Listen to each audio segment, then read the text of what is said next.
Autopromotion, Saïd Changria devient le plus haut gradé de l'armée algérienne.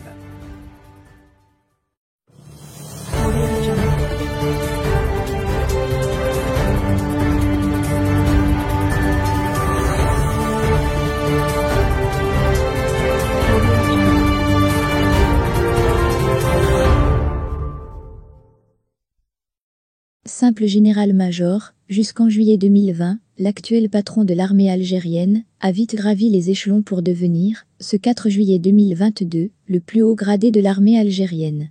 Autopromu de manière théâtrale, le désormais général d'armée Saïd Changria a-t-il fini par asseoir un pouvoir politico-militaire sans partage ?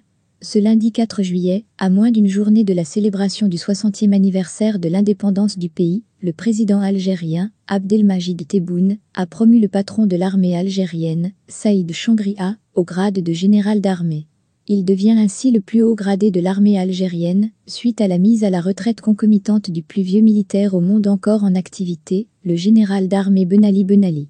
Avec le départ de ce dernier, l'armée algérienne ne compte plus un seul élément, qui peut se targuer d'avoir appartenu à l'ex-armée de libération nationale, ou d'avoir combattu dans ses rangs, ex-armée qui a soi-disant combattu l'armée française, 1954 à 1962.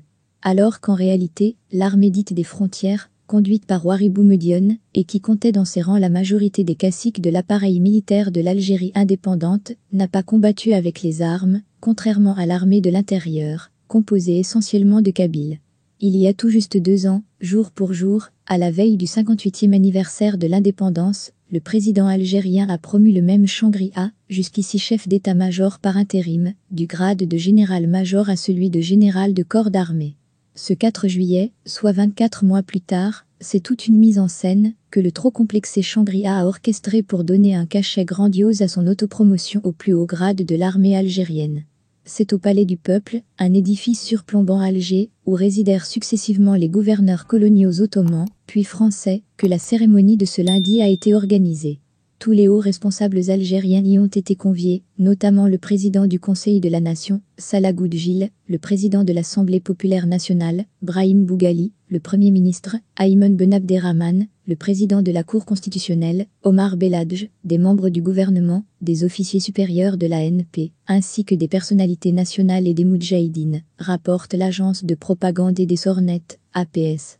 Malgré toute cette théâtralité et les youyous qui ont curieusement salué son autopromotion, c'est finalement un Saïd Changria penaud, titubant, hagard, transpirant, la tête pesant lourd et incliné constamment, qui a étrenné ses nouvelles épaulettes. S'est-il remémoré tout son passé peu glorieux à cet instant-là ? En tout cas, et alors qu'elle aurait dû normalement expliquer quels sont les mérites qui justifient cette promotion de Changria, la presse algérienne, à part El Moudjahid, qui est revenu sur ses discours creux, a plutôt fait profil bas.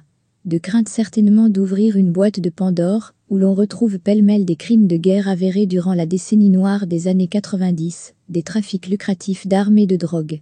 Avec toutes les casseroles qu'il traîne comme un boulet, et faute de pouvoir redorer son blason aux yeux des Algériens, Changria cherche depuis 2 ans et demi à s'imposer en éliminant à tour de bras tous ses adversaires au sein de l'armée, n'hésitant pas à envoyer des dizaines de généraux et officiers supérieurs en prison. Sans parler des activistes politiques, les plus en vue du mouvement populaire du Irak, actuellement en détention, sans le moindre jugement. En finissant aujourd'hui par mettre à la retraite Ben Ali, ce fils de Tlemcen et seul général de l'armée qui lui a résisté jusqu'au bout, Changria peut désormais placer l'un de ses hommes à la tête de la stratégique garde républicaine, et assurer ainsi sa mainmise totale sur les rouages de la présidence de la République.